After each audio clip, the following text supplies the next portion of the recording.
Yo, I missed y'all. I'm sorry I missed Saturday.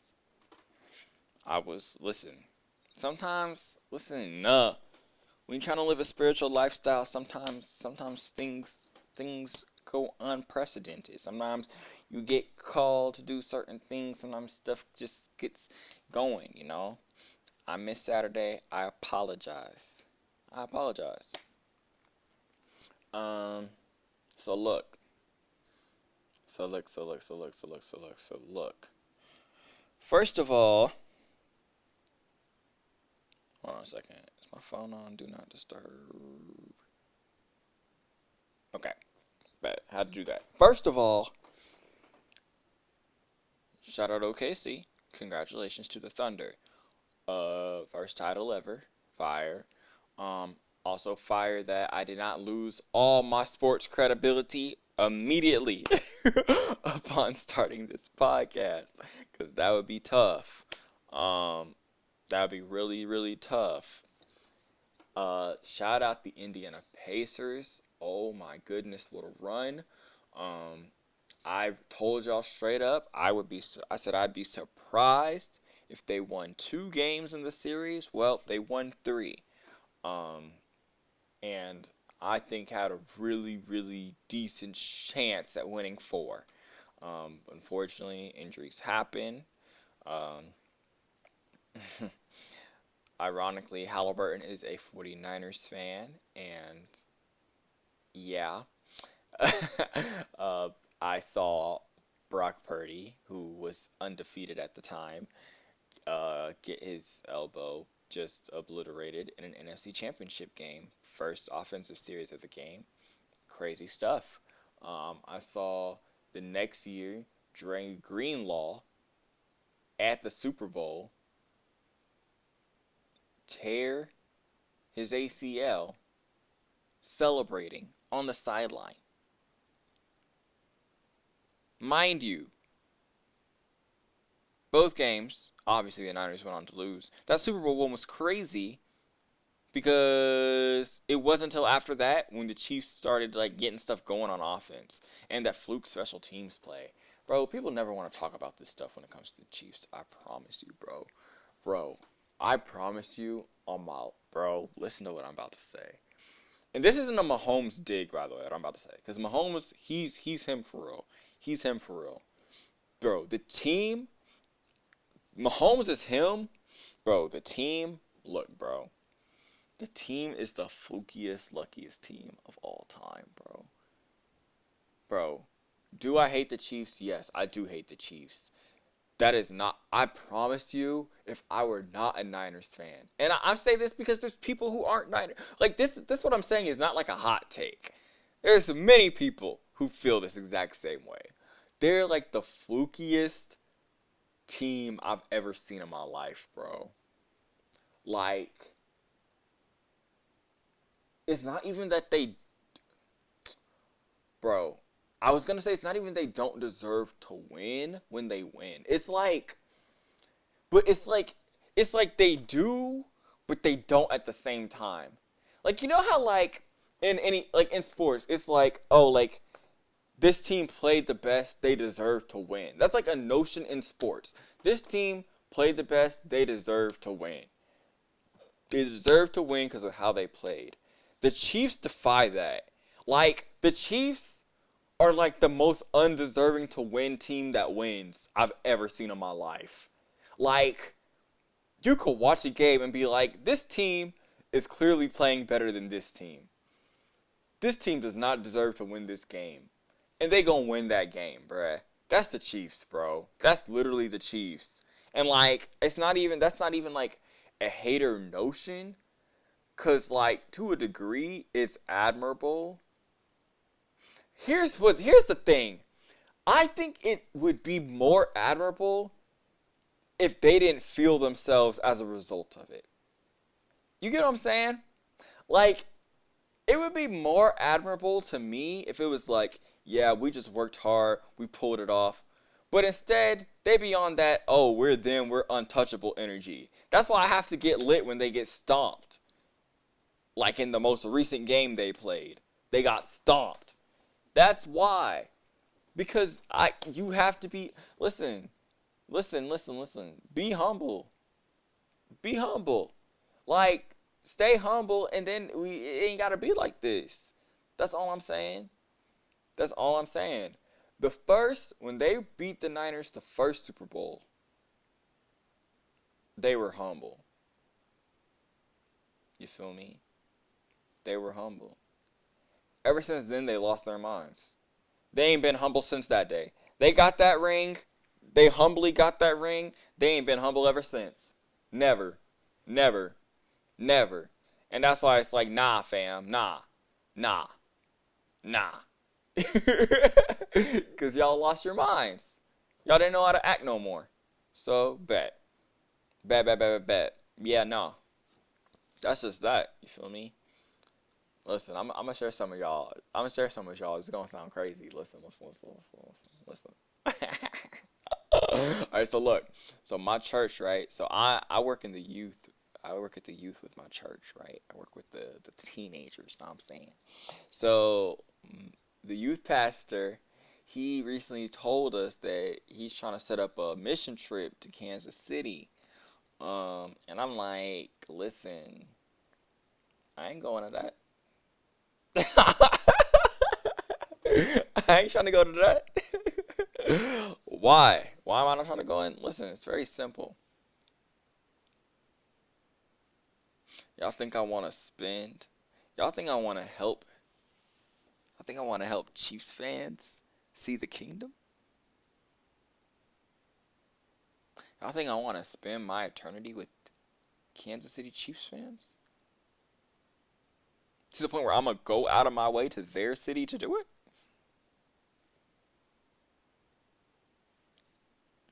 No. No. You made my life hell here. I have heaven awaiting for me. You had heaven here, making my life hell. Guess what you got waiting for you? Oh, how the tables have turned. Oh, how they've turned. Listen, y'all. I didn't have this podcast, this most recent, this podcast is new, right? It ain't been around in football season yet. Just wait till football season. Football season gonna be fun. Y'all gonna like me come football season, because football's my actual favorite sport. Second to Quidditch, actually. Shout out Quidditch. But, we haven't mastered flying brooms and golden snitches yet. Even though we have how we have technology for everything but flying brooms and golden snitches? Let's be real. That don't even make sense. Quidditch should exist. But, whatever. Quidditch doesn't exist in this world, in this realm, at least not how it was actually, created to be played. I don't want to see grown men run around with a broom between their legs. What is that? So yeah, no. So that's that. Football's what we got, right? And I can dive deeper. I'm sure one day I will dive deeper as to why football's my favorite sport. But basically, listen. This most recent Super Bowl after the Eagles destroyed the Chiefs. And by the way, I am no Philadelphia Eagles fan whatsoever. I can't stand their fan base at all. At all. It disgusts me. I always say Eagles fans, Taylor Swift fans, and Star Wars fans are all the same fans. They're all the same type of fans, bro. They're all the same type of fans. I'm letting you know. And if you meet someone who's bro, if you're an Eagles fan, a Taylor Swift fan, and a Star Wars fan, oh my goodness. Now, granted, I don't think there's many Eagles fans and Taylor Swift fans these days. I think she kind of burned that bridge. But you get what I'm saying, though? Like, golly gee. And I am a Star Wars fan. And I like Taylor's. Well, she decided she wanted to switch up and join the Chiefs. So maybe, I don't know. Listen. Pre-Chiefs Taylor Swift, I liked. As a concept. That doesn't mean I liked all her albums. I didn't. But as an overall artist, absolutely. Absolutely. One of the greatest songwriters. I think that's not a hot take, is it? To say Taylor Swift's one of the greatest songwriters of all time? I don't think that's a hot take. I don't think that's a hot take to say that. Incredible songwriter. Never mind. See, let me focus. Incredible songwriter, because you be having thoughts, and it's like, nah, let me not even say that for real. Let me not say what. Let me not say that. Let me not say that. If you don't have nothing nice to say, don't say anything at all. If you have something nice to say, just say that and leave it at that. And that was one of those moments. That was one of those moments. Listen, Taylor Swift, one of the greatest songwriters of all time. You feel me? Period. Period. So look. So, but I obviously, because of my hatred for the Chiefs, I was rooting for the Eagles in the Super Bowl, right? And so when that went down, how it went down, listen, well, ain't no way I just yawned. Y'all, this is what I'm saying. I intentionally recorded this earlier than usual for the sake of not being tired, which I'm not. I just got home from vacation Bible school. I'm not tired. After this, I still have to eat dinner. I still have to go on my walk, read the Bible. What? I'm not tired. So what I just yawned for at 8:43 p.m. in June. It's 8:43 p.m. in late June, and I'm yawning, bro. What are we talking about? Listen, I hopped on Instagram and Snapchat after that Super Bowl, and I said, more than any religious group, more than any political group, that's how much I hate, and despise the Kansas City Chiefs. Hate and despise. Any other mission trip anywhere else, I'd go. No matter where it was. I mean that wholeheartedly. Y'all want me to go to freaking... Well, I don't know if I would. I was going to say, if y'all want me to go to freaking, I don't know, Pakistan on a mission trip, then I'd do that. But then I thought about it, and I was like, well, actually. And it's not even well, actually, because I'm, like, scared of, like, anything like that. I'm really not. I promise you I'm not scared. It's really just like, bro, at what point do mission trips become disrespectful? See, that's the thing. So hear me out, right? Okay. So you have a group of people who have their culture. They have their own religious beliefs. They have their own way of serving God in whatever form or way that looks like, right? Cool. You don't think that they actually serve God for real, right? Because it's different from what you believe about God. Not only that, but you think that because they don't actually serve God for real, they're gonna burn forever when they die in hell. Okay, cool. So, and not only that, because that, alone, I think would be enough to move a person. But if it weren't, it is in the Bible that Yeshua, before dipping out, he did indeed say, hey, yo, go preach this mug to the ends of the earth. Like, go do that. Go do that, right? So, look. Okay. If you go there to this other place, where they have their own culture set up, whatever, to try to tell them that what they believe is wrong and what you believe is actually right,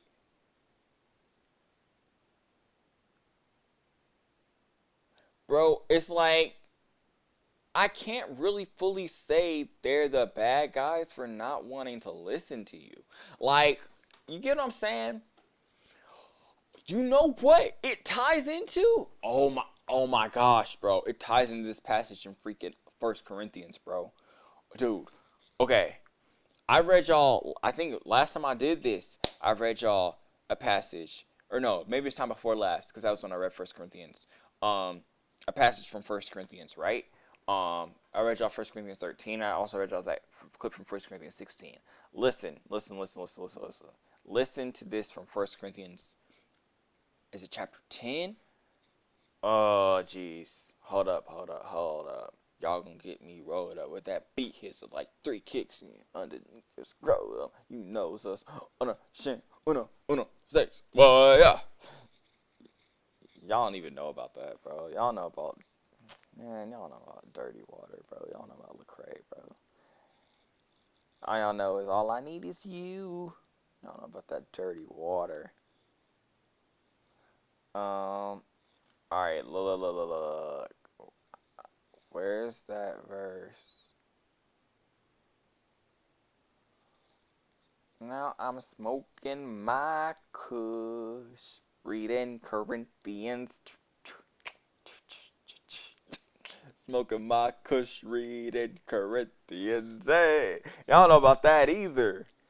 So fun fact, that song is actually what motivated me to read First Corinthians. I'm not even going. I'm being so real with y'all. Kush and Corinthians by Kendrick Lamar.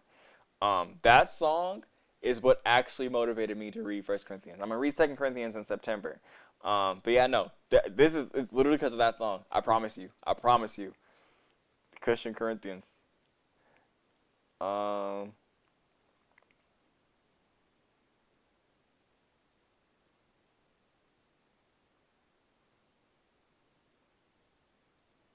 I'm trying to find it, y'all. Please bear with me. I'm so sorry.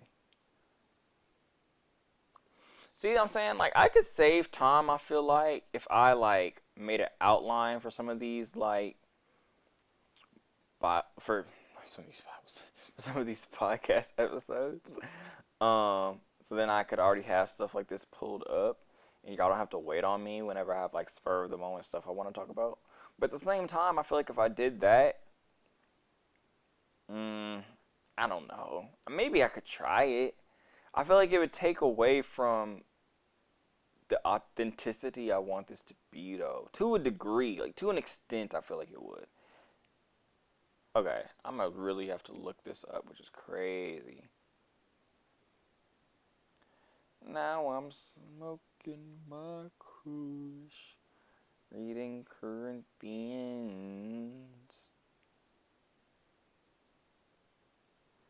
Alright, where are we at? It's chapter 9.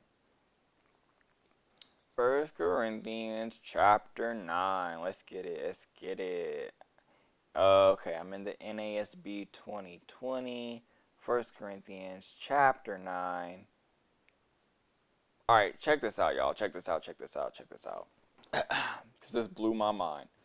This blew my mind when I read it, and it blows my mind every time I talk about it. Every single time. Look at this, y'all. Listen. Excuse me. So I'm going to start verse 16, chapter 9, 1 Corinthians. This is Paul, the apostle.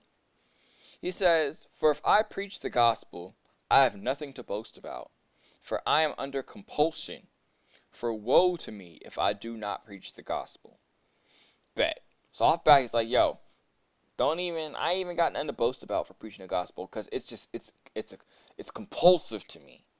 It sucks to me if I don't. So I don't even get credit because I'm just doing something that sucks if I don't do it.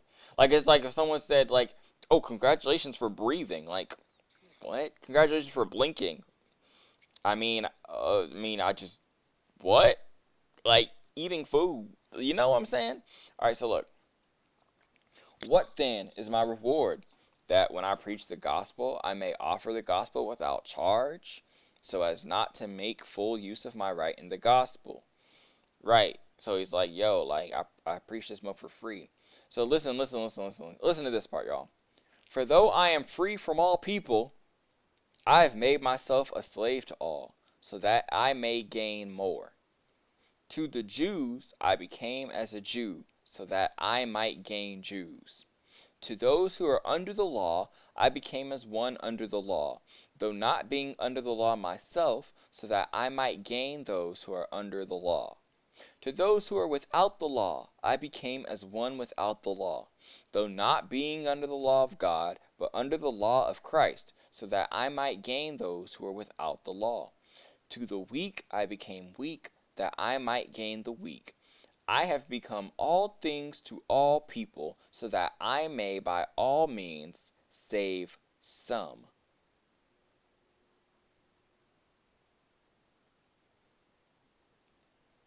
Now, now. Here's the thing.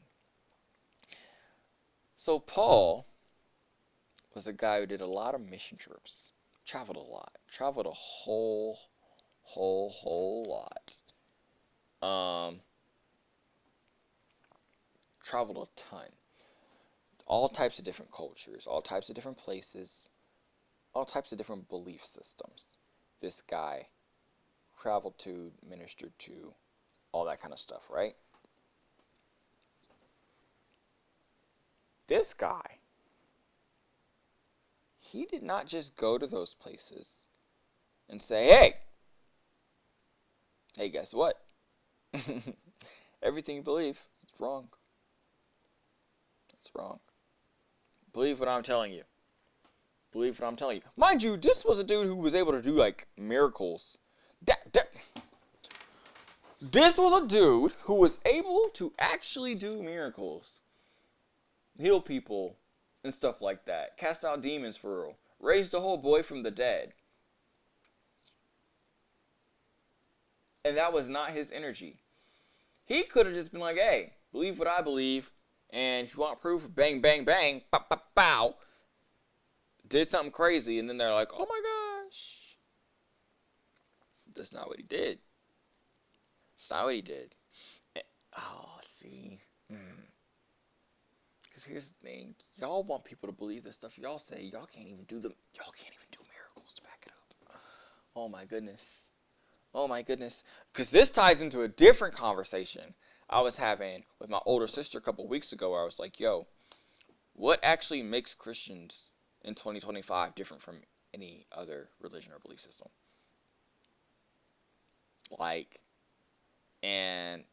It's like how we live. There's other religions who live how Christians live. That's the thing. Christians make it seem like there's not. Which is hilarious to me. There's other religions that pray a lot, that gather a lot in worship, that abstain from various things, such as profanity or sex, or, cling to sobriety. Like, all this stuff. These are not exclusive to Christian things at all. Like, not even slightly. Chastise lying, chastise stealing, and killing. Like, these are not special Christian concepts. So what makes Christians any different? Well,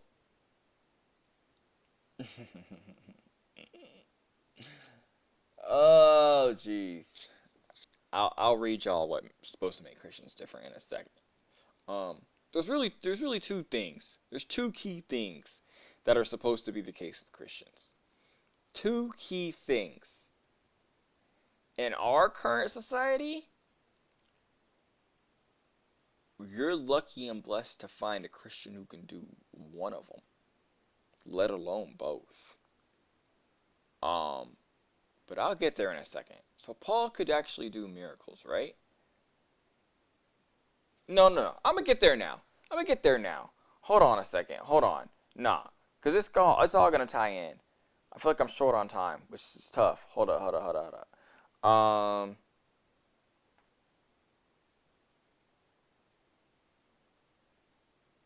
Because I know this one's in Mark.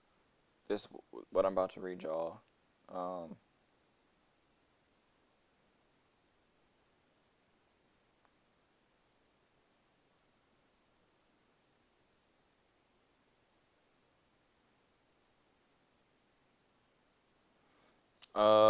Let's see. Is it Mark 16? Let's try Mark chapter 6. Yes, it is. Yes. Absolutely it is. Boom. Alright. Look. So, this is what Yesh was saying right before he's about to dip. Like, dip the earth dip. Like, giving his salutations.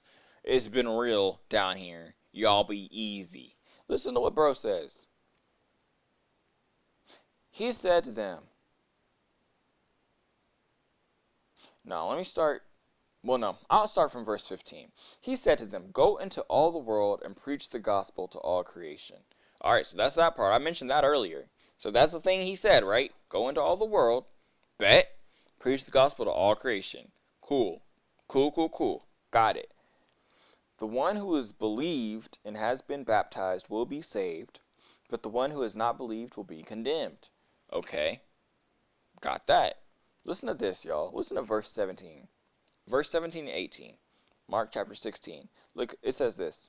These signs will accompany those who have believed. In my name they will cast out demons. They will speak with new tongues. They will pick up serpents. And if they drink any deadly poison, it will not harm them. They will lay hands on the sick and they will recover.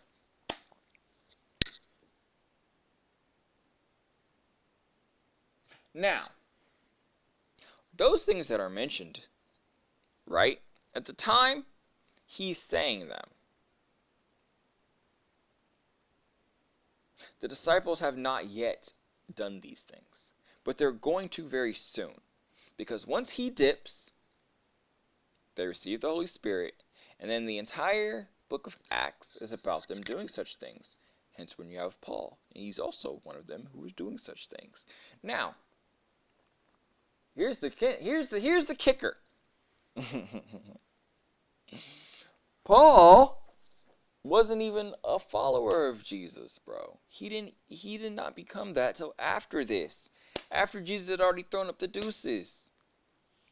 And he's still doing those things.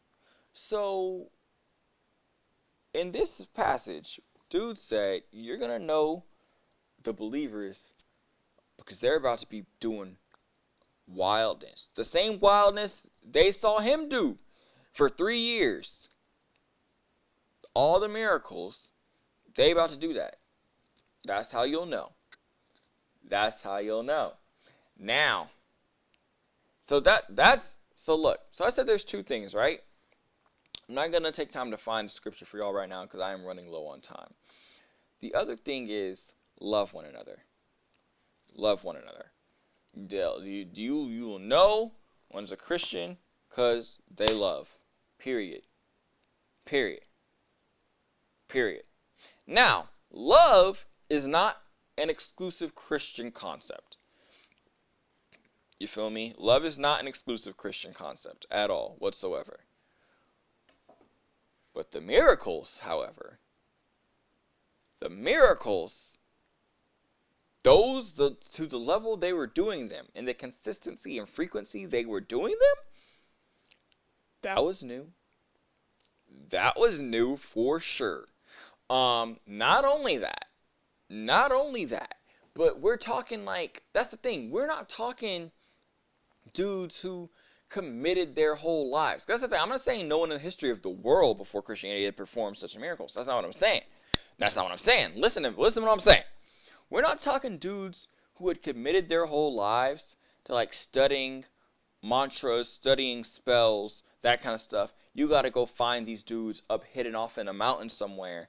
Bring in your sick ones 3 days to find this dude in a mountain. No, bro. No. These folk were in civilization. Regular civilization doing these things. Like, you need to picture New York City, San Francisco, Dallas. I'm going to use the cities I've lived. Dallas, San Francisco, New York City, right? Picture people in those cities, right? Or whatever major city you may live in. Picture people in those major cities, downtown, and at the malls, at wherever. You see a dude in a wheelchair at a mall, crowded mall. And picture there's a dude who just walks up to the dude in the wheelchair and just heals him. And this is what's taking place. This is something that's happening often. These otherwise regular people who had regular jobs, who were just living life, are now able to do these kinds of things. What? So listen. Those are the things, right? The love and the miracles, which happen through faith, by the way. So the love, that's the one that I said, you'll be hard pressed, but you may find Christians who are for real loving, for real. You may. The faith, the miracles part, here in this country, the US of A, in 2025, faith is weak. Oh, the faith is so weak. Oh, it's so weak.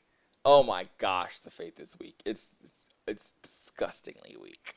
It's disgustingly weak. And I'm talking about myself. I'm not, this ain't no judgment. I'm talking about my faith is disgustingly weak. When you read scripture, when you study stuff Yeshua said to his disciples and everything, he'd be disgusted with my faith. And once the disciples got the Holy Spirit and started doing the stuff they did in Acts and all that, guess what? They'd be disgusted with my faith. And even more than that, they'd be disgusted with our love too. What we call love. Oh yeah. Oh yeah. But listen, because time's really running out now. So listen. So Paul was a dude who actually had both the love and the faith to the extreme, to the utmost, right? To the full brim. And even he was like, no. But listen, because that's the thing. Because he actually had the love. Because that's the thing. Y'all want to preach the gospel, but y'all don't have the love to do. Y'all don't actually have the love to do it. That's the thing. So you're going to these other places to tell people about the gospel, but you don't actually have the love for real. So you're just talking. Literally, the same Paul when I read y'all 1 Corinthians 13. What'd he say? If I have prophecy and tongues and all this other stuff, but ain't got love, I'm just a noisy gong, a banging cymbal. That's y'all. That's y'all. That's y'all. And people not coming to Christ, and y'all think it's cause people just, they just don't want to listen. They're just hard-headed, stubborn people. That's where they're gonna go to hell. Oh no. You're why. You're why. And prayerfully, graciously, I pray dearly to the Lord that the Lord still reaches those people anyways. Yeah. Paul over here talking about, I became weak for the weak. I became as a Jew for the Jews. Uh-oh. You mean to tell me Paul went places and actually assimilated to their culture for the sake of gaining some? For leading some to salvation. Uh-oh. He said, I ain't under the law, but I acted like I was. Then next part he says, and then for those who ain't under the law, I acted like I ain't had no law. Even though I do have the law of Christ, I acted like I ain't. Because they wasn't. Uh-oh. Imagine that. See, now it's time. This is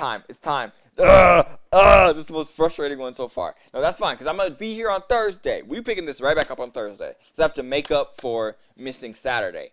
Get back on schedule. Thursday. I'm right back. Y'all be easy. Y'all have a good night. Oh, man.